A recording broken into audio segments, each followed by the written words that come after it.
Nangungulit na ang mga fans ni Kim Chiu at Paolo Avellino na bakit daw hindi pa nagsisimulang magbenta ng tiket ang Star Cinema ng pelikulang My Love Will Make You Disappear. Ang Hello Love Again daw kasi ni Catherine Bernardo at Alden Richards, September pa lang ay may pa-advance selling na ng mga tiket, to think na November 13 pa ang showing nila. Sana daw ay katulad sa cast din ng maging bongga rin ang support ng ABS-CBN sa pelikula ng kanilang idolo. Unfair di umano kasi dahil na-delay na ito na dapat ay mauuna na ipalabas ngunit nag-giveaway para sa collaboration project ng ABS-CBN at GMA.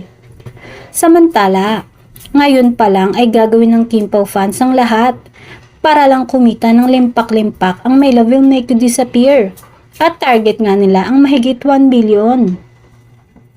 Movie teaser pa lang ng My Love Will Make You Disappear ng tambalang Kim Chiu at Paolo ay nakakakilig na. Super excited na nga ang mga fan. Sa February na ipapalabas ang My Love Will Make You Disappear. Nangangahulugan ba na before ng showing ng pelikula nila ay aamin na ang Kim Pao sa chikang magjowa na sila?